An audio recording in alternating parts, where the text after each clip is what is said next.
Vice Principal and all the PGTs.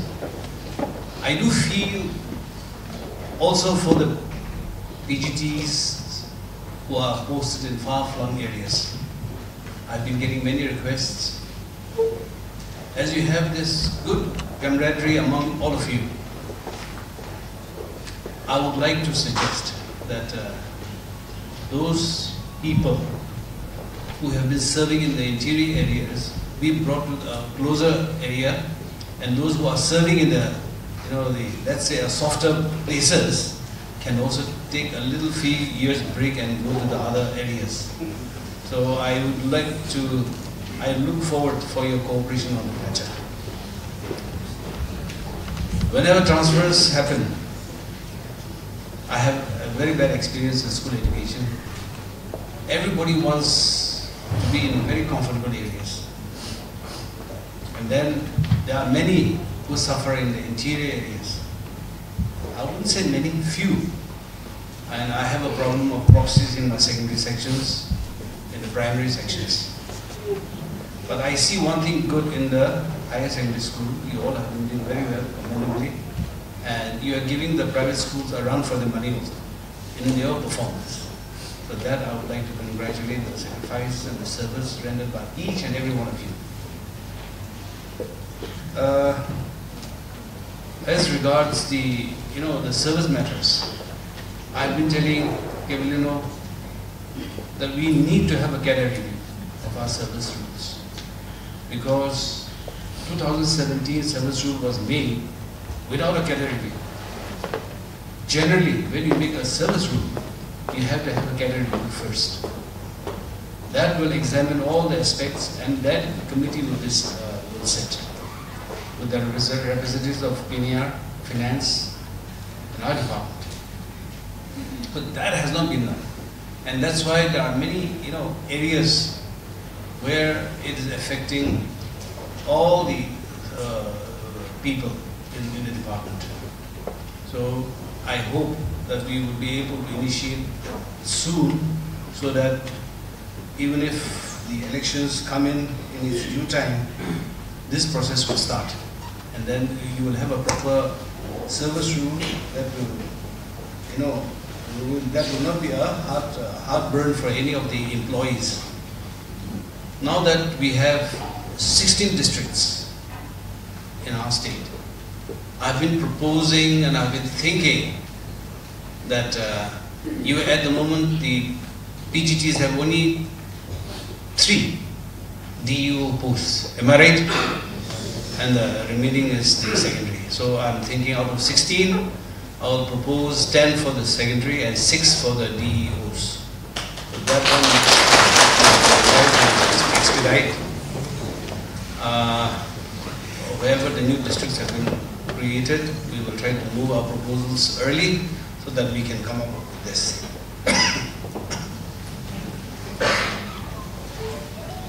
I really wanted that teachers should be also recognized for their services.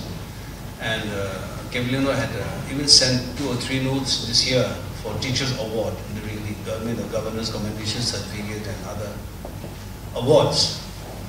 But unfortunately this year they had prioritized certain areas, and they said this time they will not touch education. But I will see that in future teachers are also recognized for their services. That will encourage other members, both in the higher secondary as well as secondary and primary. That we have our normal teachers award that's separate, but I wanted the state awards to be given to our teachers. So that also we will try to put it up. Your responsibility as a teacher, I need not remind you of your responsibilities. You know your duties, and you are doing very well. That I would say. But like Thavaseelan had said, like your President Karen had mentioned, the perception of the public of government schools is quite sad. But you are setting examples. I would like you to keep on improving on the performance that you are already doing. That way I hope that my secondary and my primary section also will catch up. Recently we had issued the seniority list of our graduate teachers, because I have many schools without headmasters or assistant headmasters.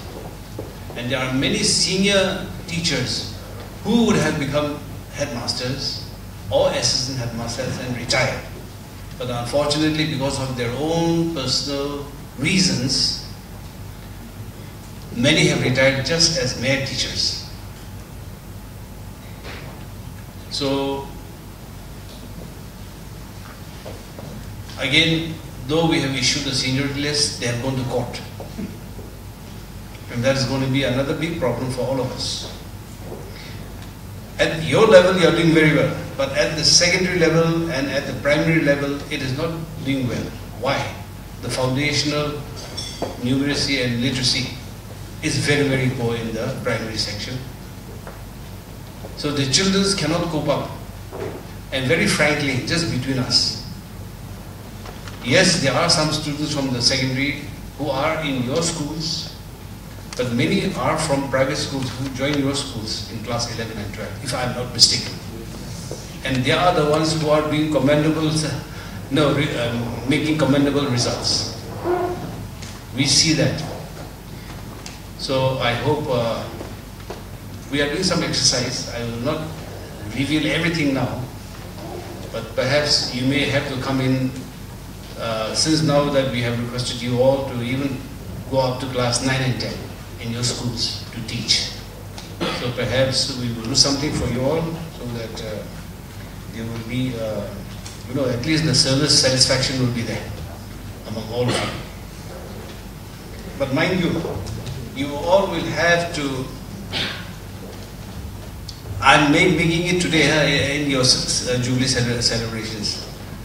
A time will come when we will have to do some reshuffling of the teachers.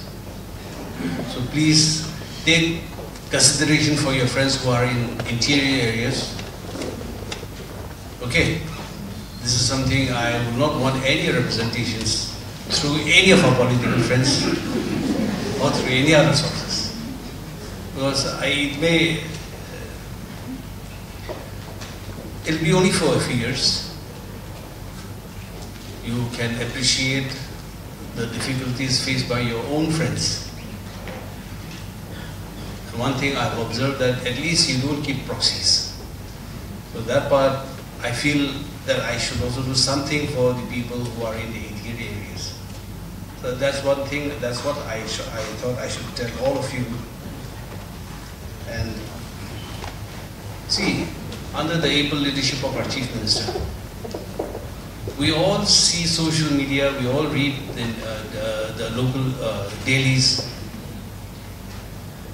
There will always be criticism against the government. There are people who have nothing to do but only criticize. But at least under the able leadership of our Chief Minister, we are going forward. And especially in the education sector, our Chief Minister and the Cabinet has never shied away from any of the proposals that we have submitted. Everything that we submit, it has been done. So, if there are any other issues that you raise, we will definitely take care of it.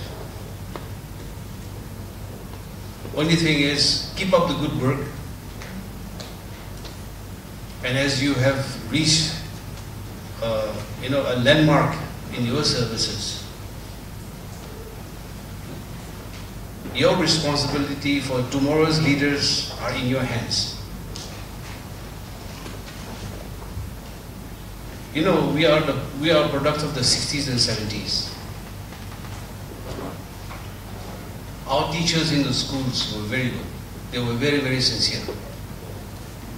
Those days, there were many local teachers also, and there were many non-local teachers also.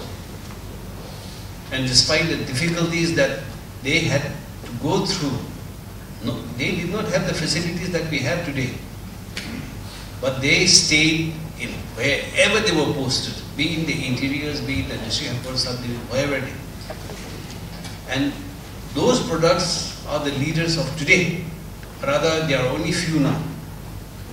Now, tomorrow's leaders will be a reflection of what you have done, your services. So, I know, like we have mentioned, speaking everything, I think every speaker has mentioned about the performance of the higher secondary teachers. Tomorrow's leaders will speak about your work. Okay? Like I said, I'm a product of the 60s. If we, from public school, could reach such heights with that limited exposure to education. Today's education is very vast.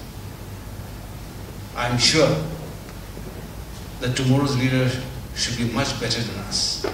People who are honest, sincere, and really stand up for the people. Of Niathu Resort for providing us the venue. And last but not the least, to each and every member of Nagaland Government Higher Secondary School Employees Association for all your contribution, physically, financially, and spiritually. I extend a big thank you. An inline survey, so that's going to determine how successful this project has been and whether it's brought about any tangible change. There's also a comprehensive Nagaland Education Management Information System, which would be a super UDIs of sorts, which is in the works. An organization will come on board shortly for developing this, which will be a one-stop resource center for all of us to know anything about the school education ecosystem in the state.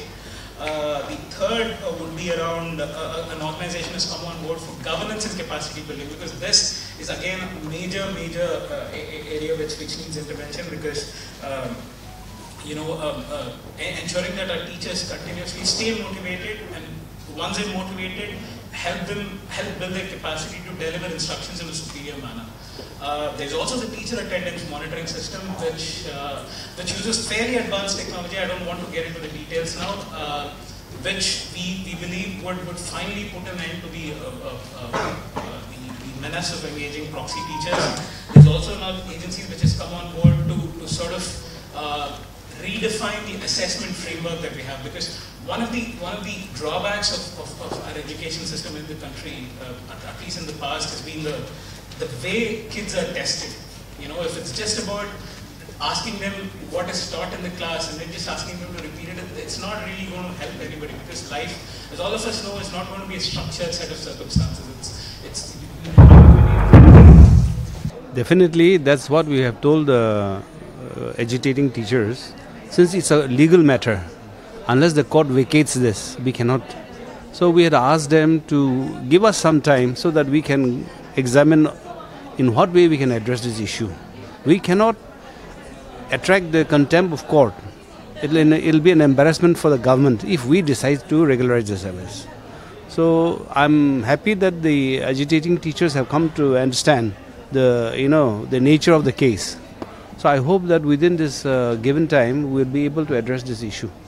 So were the teachers also appointed through RMSA? I mean, No. These are not RMSA or SSA teachers. These are purely state teachers.